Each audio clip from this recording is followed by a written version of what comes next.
This bombshell beauty right here can ride like the wind. She got one more to go. Your new leader with a 17.33. Hey guys, happy Tuesday. My name is Maddi-Stoltman and welcome to Barrel Racer Life. So this past week I really didn't do anything too exciting. I've been riding horses at home and that kind of thing. Winter has showed up in full force, which I'm so not ready for. But I mean, it's kind of that time of the year where the weather starts to turn up here for us in the Northwest. My parents back home in Canada have over a foot of snow already, so I'm kind of glad that I'm not there. But it's just the time of year where the weather starts to turn. I'm really looking forward to going to Arizona sooner than later. So I will show you guys a little bit about what we've been up to here this past week.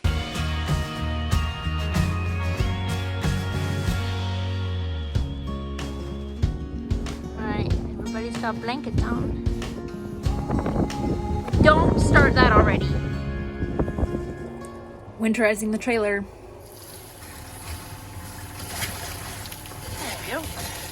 So a little tidbit for you, there's a really good how to winterize your trailer video on YouTube. It's actually made by a Lakota dealer. So my trailer is a Sundowner, but the idea is pretty much the same. You kind of have to go to different spots, obviously, for where the pump is and things like that. But it gives you kind of a general overview. So if you look up Lakota winterizing a trailer on YouTube, you'll find that video, and it's really, really helpful for someone like me that kind of had to self-teach yourself to winterize your trailer.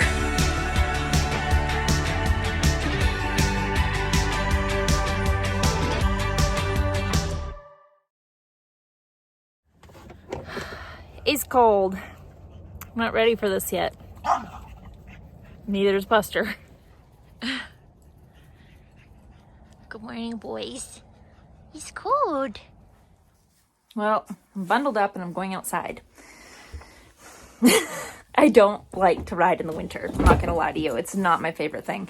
I'm wearing a lot of layers. I hate that I can't move very well on my horses, and I really don't like to be cold. Call me wimpy. Yeah, so anyway, I'm gonna go out and ride. Claude's getting some time off, so I'm gonna try to get my other 3-road. I haven't really been riding very much since I've been home. It's been cold. I've been doing a million other things trying to get caught up, but I need to get back on my horses, especially because we're gonna be going to Arizona soon, and I'd like them to be in good shape when we go, and the babies are gonna be of running age November 15th. So the new fertility year will start, and then of course Jada, she's ended up having almost a month off with all the smoke we had, and then I was gone for 2 weeks. So I need to get back on her and keep legging her up to get her ready to run again. So I'm gonna drag my butt out there in the cold.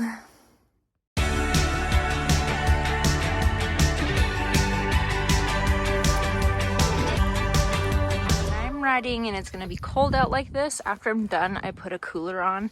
I have a fleece one, which is this one, or I have a wool one as well, and they'll start to, I give them a good walk out, but it's a good way to kind of wick any sweat off before I put the winter blanket back on. I think it's a really, really important thing to do.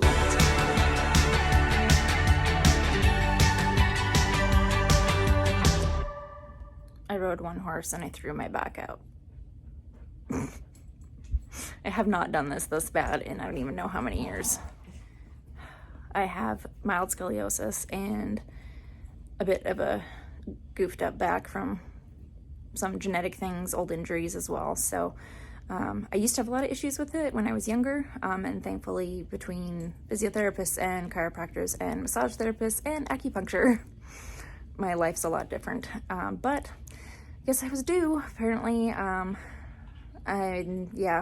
don't know why, but I rode one horse and then tried to saddle the next one, and I leaned down to grab my cinch and I couldn't stand back up.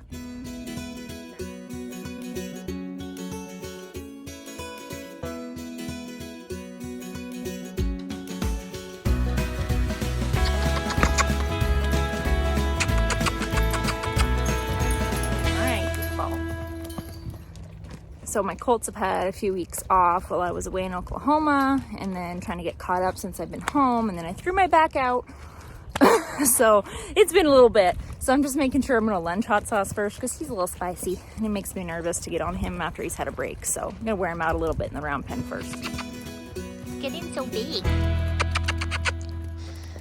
This is an exercise that's really good to do with colts, even with older horses as well. So I'll lope in one direction and then come into a smaller circle. And in that smaller circle, I usually grab my saddle horn to encourage myself to sit down. Sitting down on my butt is not really natural for me, but I think it's really important that the horse listens to my body and kind of starts to gear down to make that smaller circle when I roll my hips back. So here you can see, just come into a smaller circle.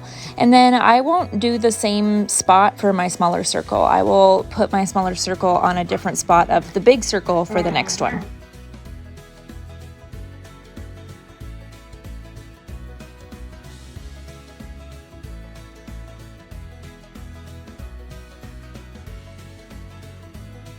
And of course, you're going to want to swap to the right and make sure that you do this both directions as well.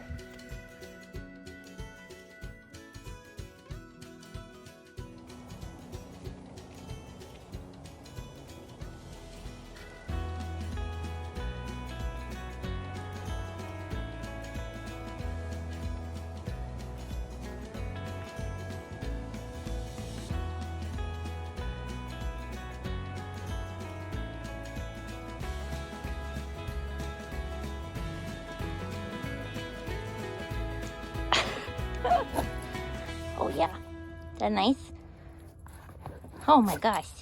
And as always, thank you so much for watching. I really appreciate you guys tuning into my channel. If you're enjoying my videos, I'd appreciate if you'd subscribe to my video and share with a friend. Share it on your Facebook, your Instagram, whatever. Invite someone to come watch these videos if you feel like they might be exciting for them. I do appreciate all of your guys' support. You are awesome. Thank you so much, and I'll see you again next week.